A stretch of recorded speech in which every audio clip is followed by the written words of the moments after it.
Então, tá. Então, boa noite a todas e todos os presentes.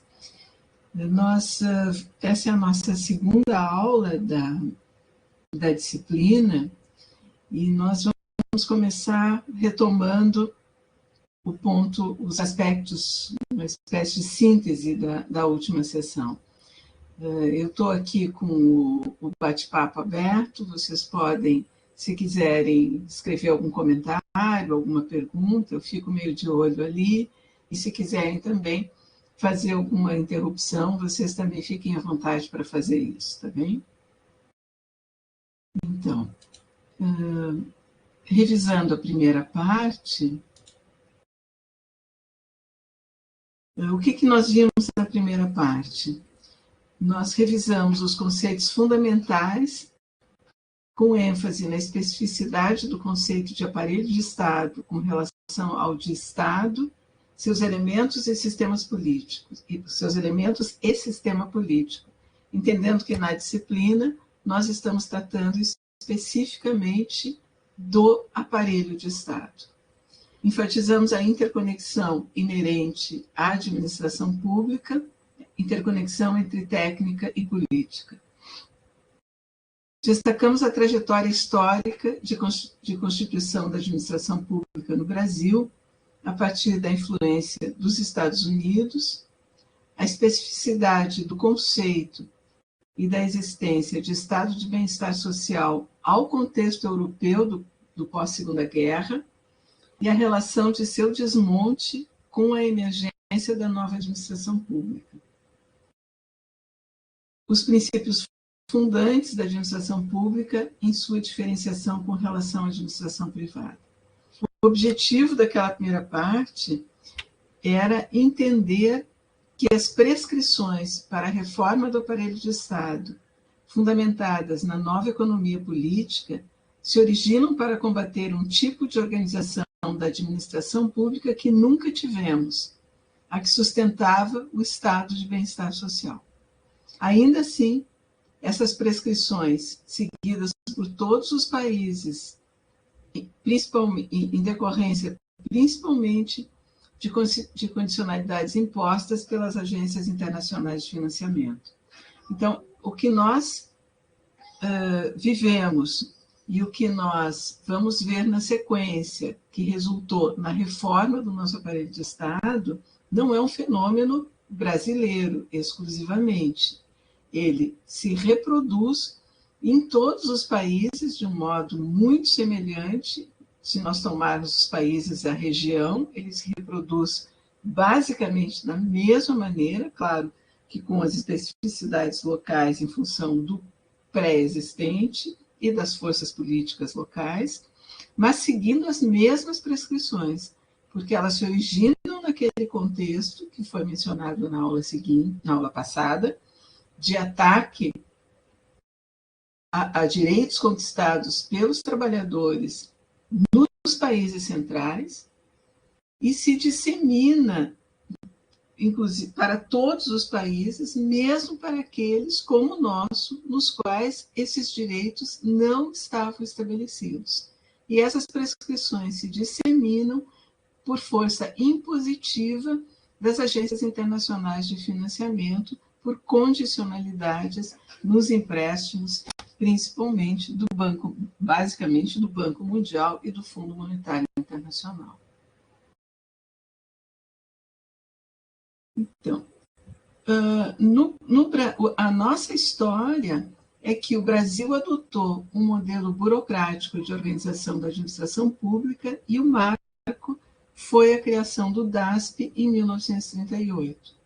Se no contexto europeu e de outros países centrais, o objetivo destas prescrições para reformar o aparelho de Estado era abrir novos espaços para a realização de lucros no mercado, reduzindo a presença de organizações públicas na provisão de bens e serviços, atacando o estado de bem-estar social lá existente, no nosso contexto o objetivo foi o mesmo, era abrir novos espaços para a realização de lucros no mercado, só que aqui atacando os princípios da administração pública e o seu modelo de organização.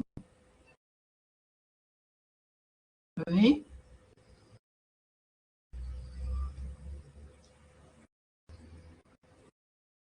Então, agora, feita essa retomada da aula passada, nós vamos falar especificamente da organização da administração pública brasileira. Então, como eu mencionei, os marcos da organização da administração pública no Brasil são, inicialmente, a criação do DASP em 1938, que reforma o serviço público brasileiro com base em um sistema racional de gestão e um sistema meritocrático de acesso ao emprego nesse setor. Como eu já mencionei anteriormente, há uma aproximação evidente com os valores norte-americanos, e isso está registrado na aula anterior e no material que vocês têm. A orientação dessa reforma do DASP é a mesma: eficiência e primazia das relações de mercado.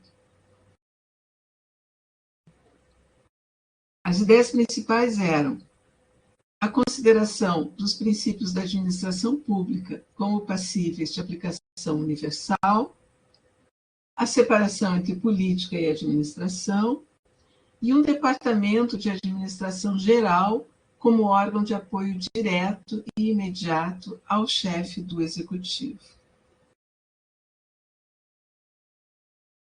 Na sequência histórica, nós temos a reforma de 1967, que ocorreu, evidentemente, durante a ditadura civil-militar, implantada em 1964. O objetivo expresso foi modernizar o aparelho de Estado e aumentar sua eficiência com a adoção do padrão de gestão do setor privado. O ditador Humberto Castelo Branco declarou explicitamente, em 1965, que o propósito era o setor público operar com a eficiência de uma empresa privada. Essa reforma foi formalizada pelo Decreto-Lei nº 200, que criou a diferenciação da administração pública direta e indireta, diferenciação essa que existe ainda hoje, o que flexibilizou controles burocráticos e, por isso, ampliou as possibilidades de captura do Estado por interesses privados. Vejam que o que está sendo dito aqui é que, ao contrário dessa lenga-lenga de que os controles burocráticos atrapalham a administração pública, o que está sendo dito é que a ausência de controles burocráticos fragilizam a administração pública e a tornam mais suscetível de ser capturada por interesses privados. Em linguagem mais coloquial, nós estamos falando de corrupção, clientelismo, etc.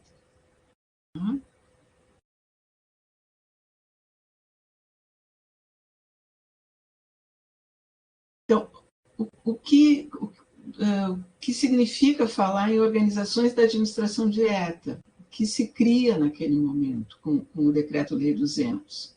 Passam a existir, além da administração direta, outras formas de organização, formas jurídico-legais. Autarquias, que têm personalidades jurídicas de direito público, executam atividades típicas da administração pública e requerem gestão administrativa e financeira descentralizada. Empresas públicas são veículos para ação governamental em atividades de natureza empresarial, cujo capital pertence ao poder público.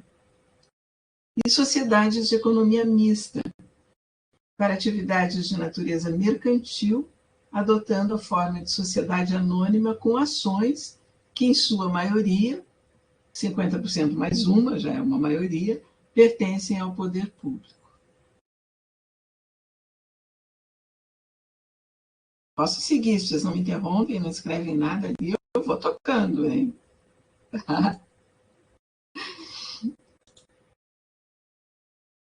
Então, efeitos da reforma de 1967. A constatação posterior, não é de que a descentralização por si só não garantiu eficiência, democratização, organização e controle sobre o setor público. Embora a reforma pretendesse inicialmente repassar ao setor privado a maior parte das funções executadas pelo poder público, a inexistência no mercado dos serviços exigidos acabou resultando em um efeito não esperado, que foi a expansão das empresas estatais. Vejam que o efeito esperado, a intenção era ampliar o setor privado, mas não havia um mercado para isso. Então, o que ocorreu foi a expansão de empresas estatais. Foi um esforço para adaptar o aparelho de Estado para responder às demandas de um modelo de desenvolvimento associado ao capital externo, com a institucionalização do planejamento, por exemplo, ou seja, demonstrando aos investidores externos que havia uma estrutura planejada, havia uma cultura estável que garantiria estabilidade para os investimentos externos. E abriu oportunidades para a expansão da administração direta. Desculpe, abriu, como eu acabei de mencionar, oportunidades para a expansão da administração indireta, que, dotada de autonomia em um contexto político autoritário, contribuiria para a expansão dos interesses privados no interior do Estado. Qual a relação com o contexto político autoritário? Em um contexto político autoritário, os filtros de controle democrático estão suprimidos. Inclusive os filtros de controle democrático mais institucionalizados, como são o próprio parlamento, como são funcionalidades do judiciário, etc. Bem? Que dirá do controle cidadão. Né? Vou seguir, hein? Bom, a reforma entra novamente em pauta nos anos 90. E, novamente, com os temas da autonomia, descentralização e eficiência. E o marco é 1995. A nossa tese, que está num artigo escrito por mim e pelo Paulo Abdala, que está nas leituras complementares, é que essa reforma que se inicia em 1995, ela segue em um processo ininterrupto até nossos dias. Quem se interessa por isso, o texto está ali nas leituras, como leitura complementar. Então, isso que nós vamos tratar agora se refere à atual organização do aparelho de Estado brasileiro. É assim que ele está formalmente organizado.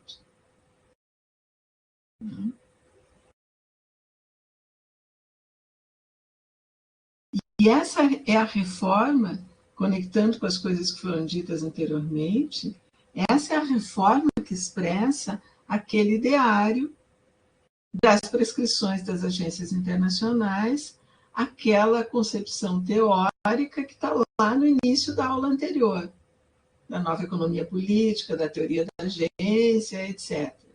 Então, isso aqui é a expressão organizacional, é a expressão estruturada daquelas concepções teóricas que foram vistas lá na aula anterior. Bem?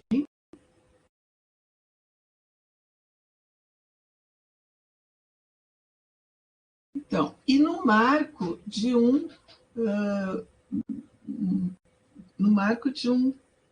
novo momento do desenvolvimento do capitalismo, que é o neoliberalismo. Tem um autor que eu acho que é muito interessante, que é o Saad Júnior, que define o neoliberalismo como modo contemporâneo de existência, define neoliberalismo como o modo contemporâneo de existência do capitalismo. Ele não é um discurso, não é mera prescrição do consenso de Washington, essas coisas, ele é mais do que isso, ele é um modo contemporâneo de existência do capitalismo. mas ele expressa um conjunto de ideias. Como conjunto de ideias, como ideário, ele surge em meados da década de 40. Vocês têm isso expresso aí num quadrinho cor-de-rosa, que conta a história lá de Montpellier e dos filósofos liberais que produzem aqueles fundamentos ali. Ele ganha repercussão,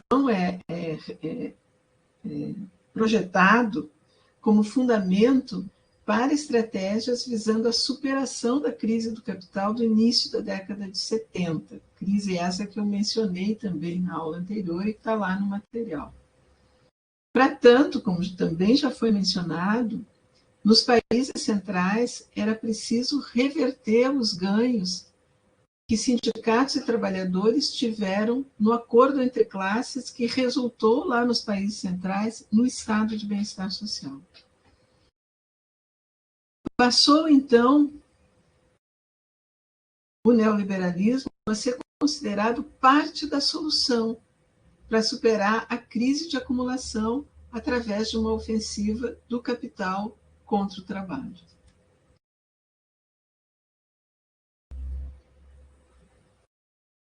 Especificamente para a administração pública, há um conjunto de documentos e de prescrições, essas que eu mencionei das agências internacionais de financiamento, que impõem aos países como eles devem se organizar, o que devem fazer. Então, esses marcos estão mencionados aí. Então, as expressões diretas do neoliberalismo na administração pública são essas que nós vamos falar agora. O documento de 1990, que se chama Consenso de Washington, que é um documento do Banco Mundial, e que faz recomendações para promover ajuste macroeconômico nos países em desenvolvimento. E as prescrições são disciplina fiscal, redução do gasto social, reforma tributária, liberalização financeira, unificação da taxa de câmbio, liberalização do comércio, abolir barreiras à entrada do capital externo, privatizar empresas públicas, abolir regras que impeçam a entrada de firmas estrangeiras, permanência apenas de regulações que garantam segurança, proteção ou supervisão prudente às instituições financeiras e um sistema legal que propicie segurança sem custos aos direitos de propriedade.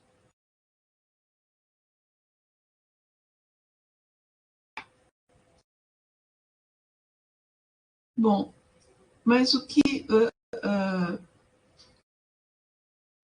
é importante nós entendermos, se nós verificarmos esse conjunto de prescrições, que o neoliberalismo não se resume apenas ao consenso de Washington. Ele não é esse mero acontecimento de caráter tecnocrático ou econômico.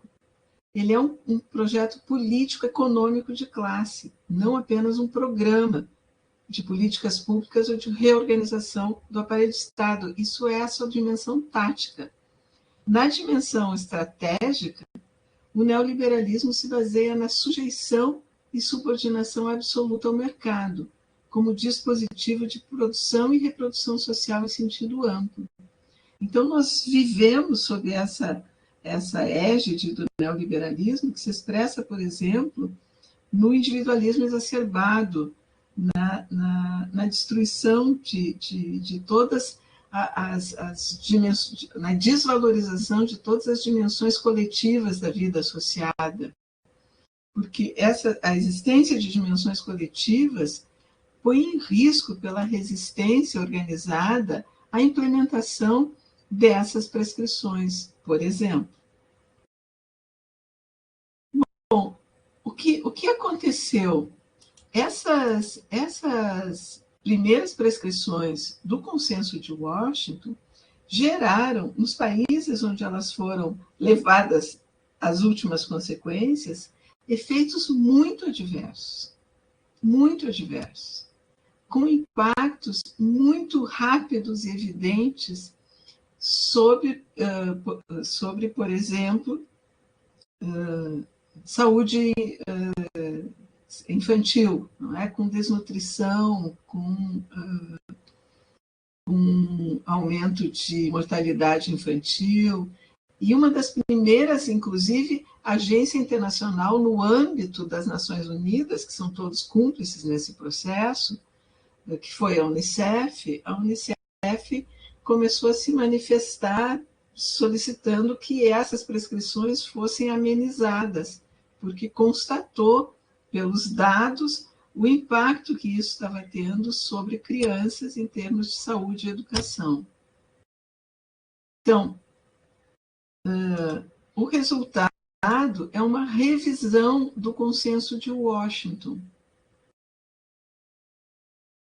com algumas adaptações. Essas adaptações não mudaram o essencial, é o velho jogo de não, Alejandra, nós ainda estamos muito lá atrás, Alejandra, nós estamos ainda lá nos anos 90, tá? Não chegamos até agora, nós ainda estamos na década de 90. Aquele velho jargão de mudar para... Como é que é? Tem uma coisa aí que é mudar para permanecer igual, tem um dito popular aí. Então, o que ocorreu naquele momento foi que se atenuaram algumas das prescrições sem alterar a essência, ou seja, garantindo a continuidade do processo de acumulação do capital, mas buscando neutralizar, de alguma maneira, os efeitos tão adversos. Então, vem essa prescrição de uma segunda geração de receitas, voltadas para as reformas institucionais e políticas, incluindo as reformas da administração pública. Ela, nessa segunda geração de prescrições de receitas, amplia a concepção de uma administração pública que se organize segundo o modelo do setor privado e sua participação. E aqui entram as organizações não governamentais, como centralidade na operacionalização de políticas públicas. E nós vamos ver agora como elas são centrais na reforma do aparelho de Estado que se implementa em 1995. Então, vejam, a reforma do aparelho de Estado de 1995 e o processo que Paulo e eu defendemos de reforma continuada de 95 até hoje, e é hoje, literalmente hoje, incluindo o pacote fiscal aí que nós estamos vivendo nessas últimas semanas, de austeridade, essas reformas continuadas, elas expressam aspectos que vêm lá do Consenso de Washington, aqui, que estão aí. Estão aí. Se vocês lerem essas prescrições e pensarem nas notícias do cotidiano, vocês vão ver que essas prescrições fazem parte do nosso cotidiano. Vão ver que isso faz parte do nosso cotidiano.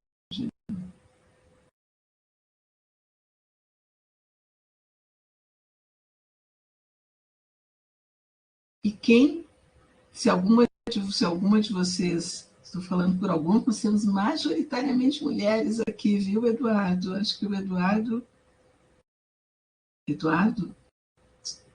fora o Eduardo, nós só temos mulheres aqui. Então, se alguma de vocês trabalha em prefeituras municipais, sabe o que significa a presença de organizações não governamentais na administração, na oferta de serviços de saúde hoje. Pois o marco regulatório que permite isso é esse que nós vamos ver agora. E vem dessa prescrição do consenso ampliado. Então, em síntese, a crise e reorganização da administração pública, ela se origina na crise do capitalismo que se iniciou na década de 70, que segue até hoje, a necessidade de reorganizar a relação entre poder público e mercado para renovar as possibilidades de acumulação e crescimento econômico, e daí se originam as prescrições de reforma, o desenvolvimento do braço gerencial do neoliberalismo em suas diferentes vertentes, que estão contadas ali no material didático, estão mencionadas nos quadrinhos ali, a vertente da reinvenção do governo nos Estados Unidos, da pós-burocracia na França, da nova administração pública em Inglaterra, Nova Zelândia e Austrália, e como se chamou no Brasil esse ramo que foi a administração pública gerencial. Então, no Brasil, o que ocorreu foi que, em 1995, no governo Fernando Henrique Cardoso, foi criado um ministério para fazer a reforma do aparelho de Estado, que se chamou exatamente Ministério da Administração Federal e Reforma do Aparelho de Estado.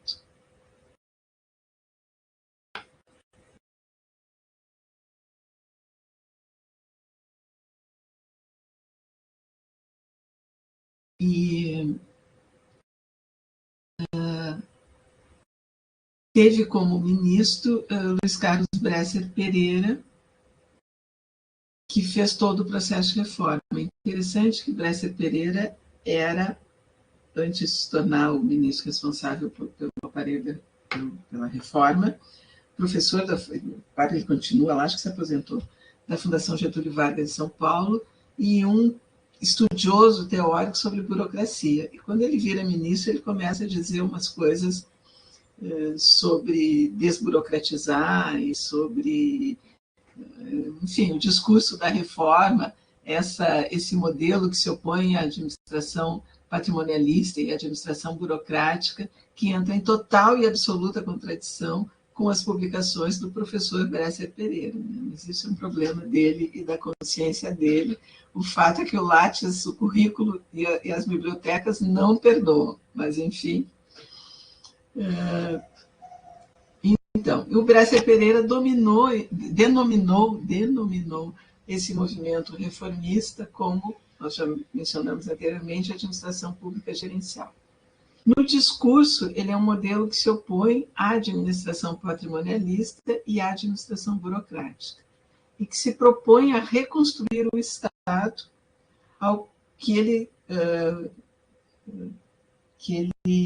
denomina, ou seja, construir um Estado que ele chama de Estado social liberal.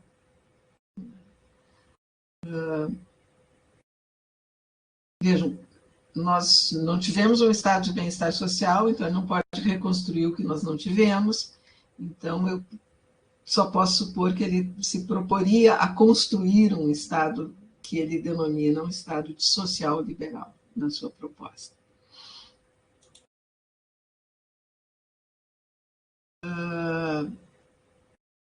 Alejandra, sim e não é? Quer dizer, os liberais, social se refere à sociedade, não é? O liberalismo inclui uma visão de sociedade e não se refere exatamente a socialismo, né? Então, acho que a palavra preponderante na proposta do Bresser deve ser exatamente liberal, né? Quer dizer, uma concepção de um Estado que se organiza de modo liberal na sua relação com a sociedade. É assim que eu interpreto esse jogo de palavras que ele faz. Mas é um discurso retórico, a gente deve considerar isso mais como uma estratégia de marketing, como eu já disse. Nesse momento, o Bresser abdica de qualquer rigor teórico conceitual nesse seu período como ministro, né? Vamos ver o que a Tassiane vai dizer ali para nós.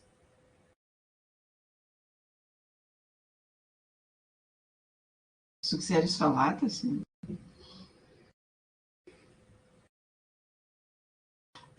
Isso, o anarquista capitalista, bom, deixa para lá, mas o anarcocapitalismo é muito engraçado. Engraçado não como expressão, contradições inteiras estão cheias, mas deixa para lá, como proposta, eu acho muito divertido. Exatamente, usam os termos que convêm, são construções retóricas, se a gente for botar lista aqui, a gente não para mais. Né? Algumas são divertidas, outras acabam em tragédia, esse é o problema dessas coisas. Né? Lembremos que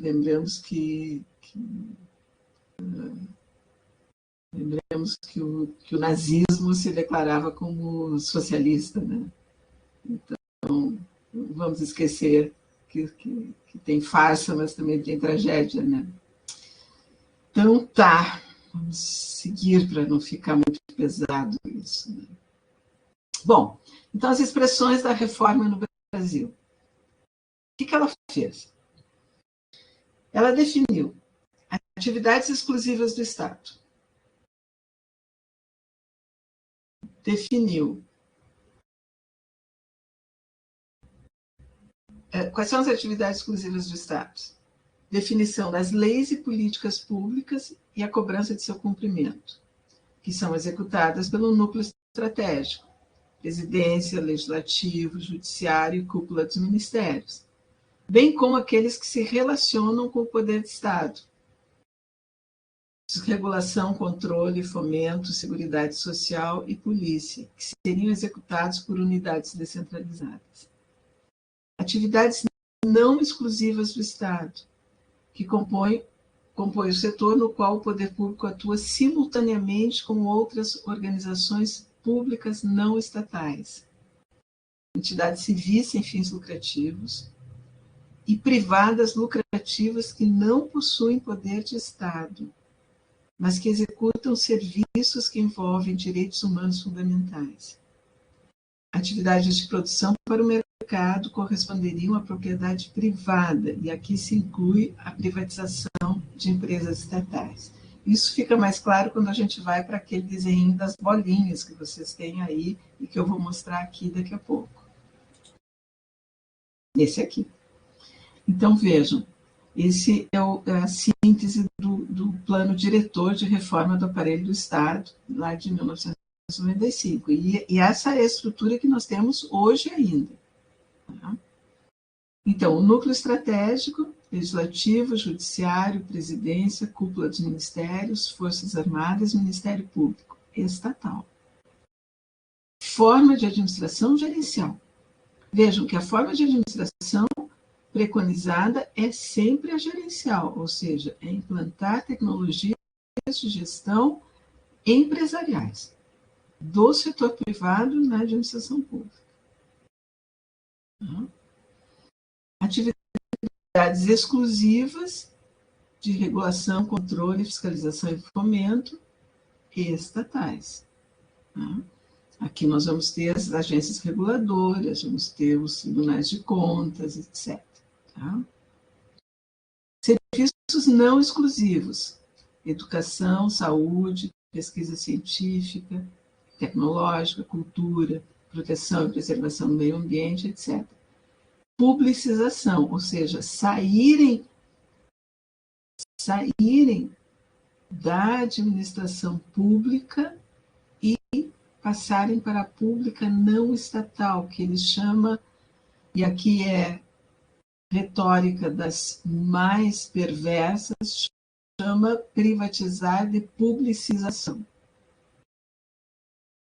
E o que é o público não estatal? O público não estatal são as OCIPs, as OS, as diversas formas de terceirização. Isso é chamado de publicização do plano diretor. E a produção para o mercado é privatizar as empresas estatais.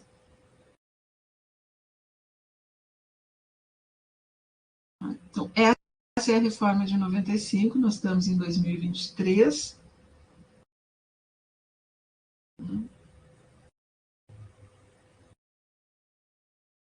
Quantos anos passaram? Gente, eu me perco das décadas. 95, 5, 15, 30, né? 28, é quase 30, obrigada, Tassiane, quase 30 anos. E esse processo continua, né? Se acelera, continua acelerando-se continuamente. Bom, na Constituição Federal, nós tivemos ainda uma emenda constitucional que introduziu o princípio da eficiência em 98. É a única Constituição do mundo que tem eficiência como princípio. Eu não tenho dúvida disso. O princípio de Constituição Federal é o direito à vida, é a democracia. Colocar um conceito de racionalidade meio-fim, de custo-benefício na emenda constitucional é a miséria da filosofia, mas nós temos isso. Entendendo que o princípio da eficiência é a expressão máxima, é um princípio que organiza o mercado. É isso, relação custo-benefício acima de qualquer outra consideração ética ou social. E essa mesma emenda foi a que introduziu a possibilidade de demissão de serviços públicos por insuficiência de desempenho ou excesso de quadros. Nesse caso, com indenização proporcional ao tempo de serviço. E aqui é importante a gente fazer as conexões, não é? A lei de isso que a gente chama de reforma continuada. A gente tem o marco, que eu chamei, o marco é 95, mas essa reforma continua com diversas leis. Exemplo, a emenda constitucional. Outro exemplo, a lei de responsabilidade fiscal. O que é a lei de responsabilidade fiscal? Ela limita gastos com servidores públicos de 50% da receita líquida da União em 60% da receita dos estados e municípios. Ora, se estados e municípios não podem gastar a sua receita, mais de 60% da sua receita líquida com o pessoal, e se saúde e educação são mão de obra extensiva, o que eles precisam fazer? Lançar a mão das OCIPs, das OS, das terceirizações, etc. Então, há complementos indutores para que se implante as bolinhas ali.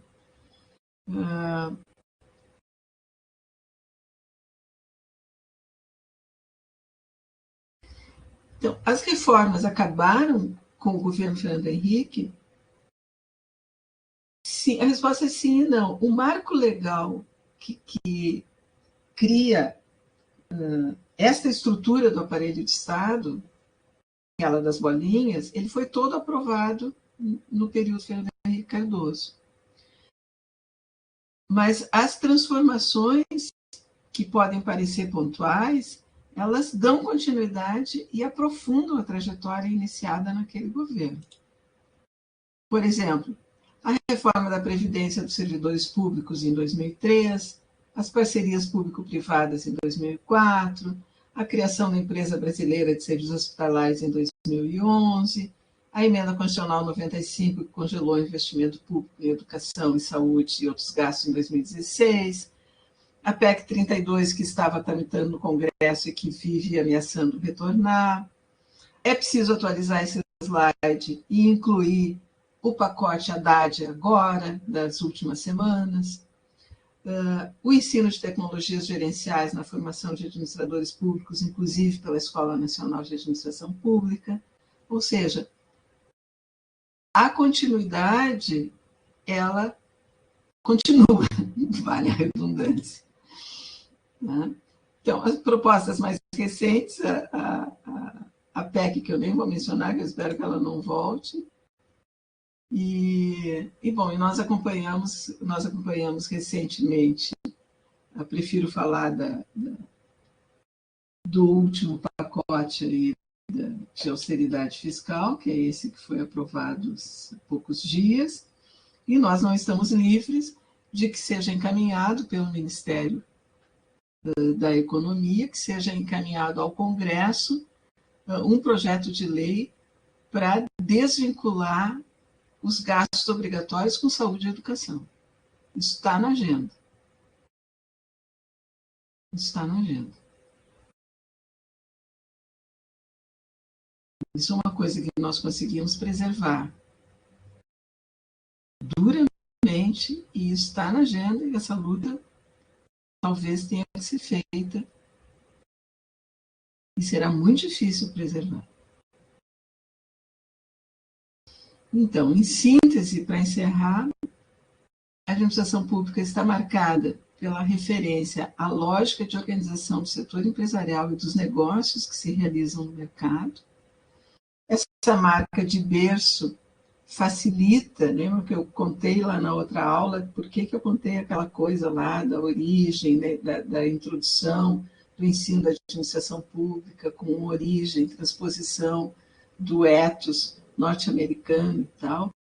O argumento é que essa marca de berço facilita em muito a aceitação praticamente sem resistências do ideário neoliberal e de sua expressão organizacional, que é o gerencialismo na administração pública. O neoliberalismo avança de modo continuado e renovado sobre o aparelho de Estado, tendo em vista a necessidade para acumulação continuada de capital e adaptação em contexto de crise.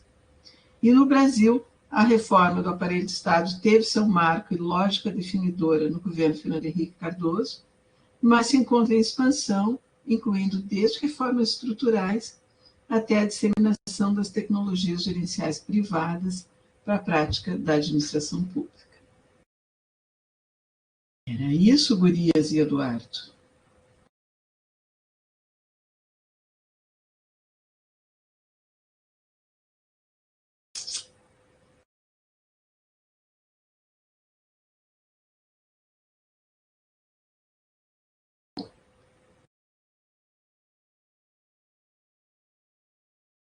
Algum comentário, Gurias? Senão eu faço alguns comentários sobre os textos que vocês têm para a tarefa.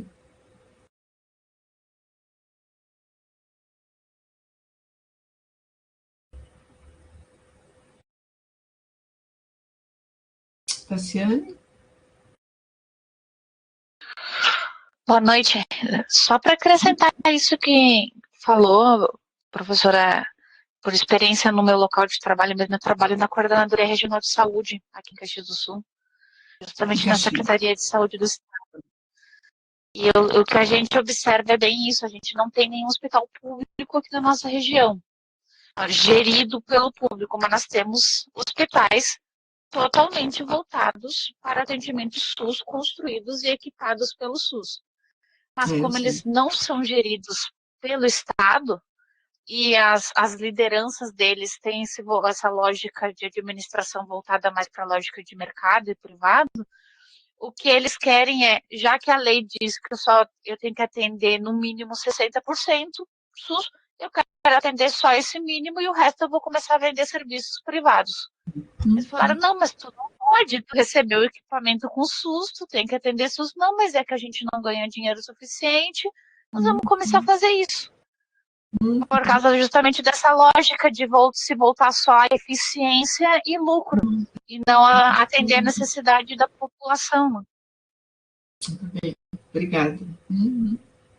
Eu tenho que dizer que eu deve estar lá em algum momento, eu saí dando a aula, normalmente eu falo isso na primeira aula, mas por circunstâncias eu não precisei me afastar do país na semana passada a trabalho, né?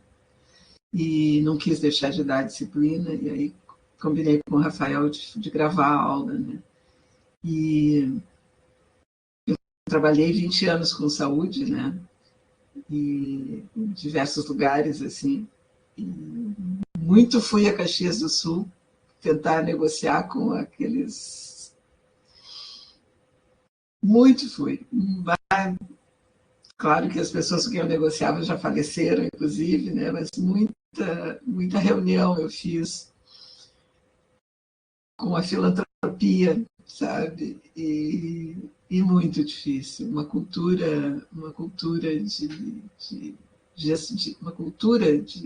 concepção de para que serviam aqueles hospitais, né? Que tenho certeza que não se transformou, porque muito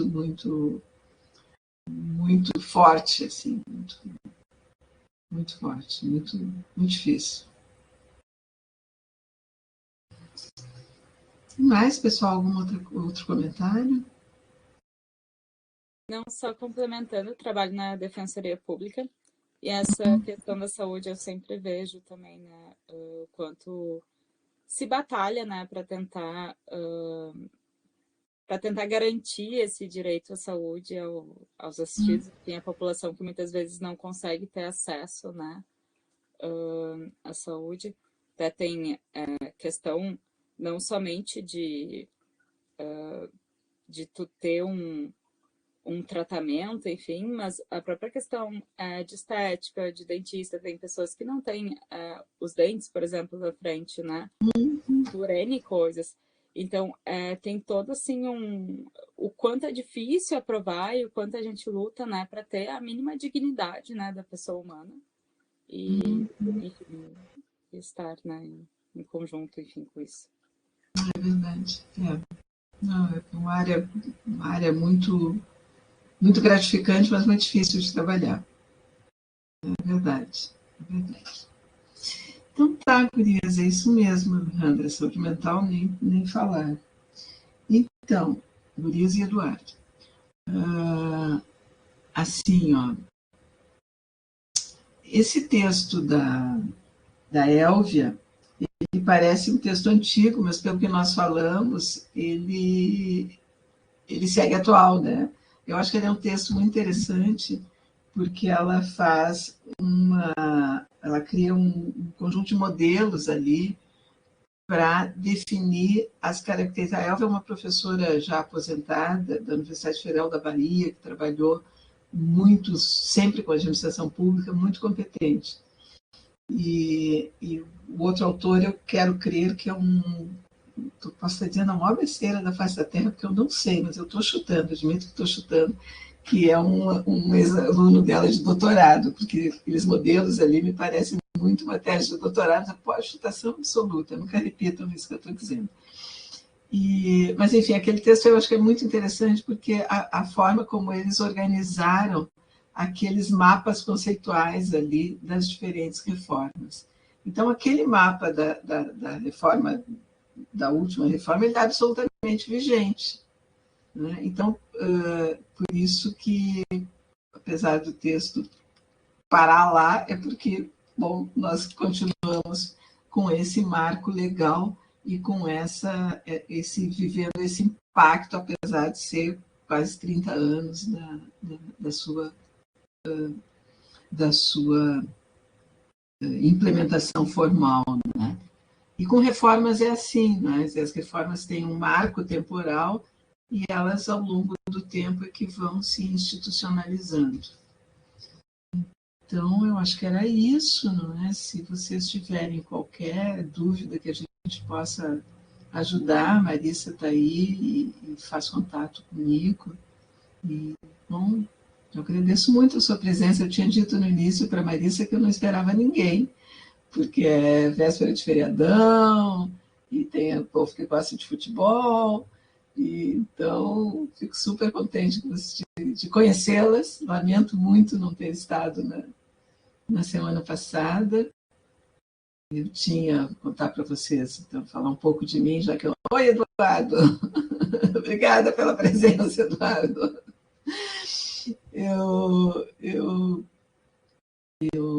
Além de todas as coisas que eu faço, eu acredito que a gente deve também...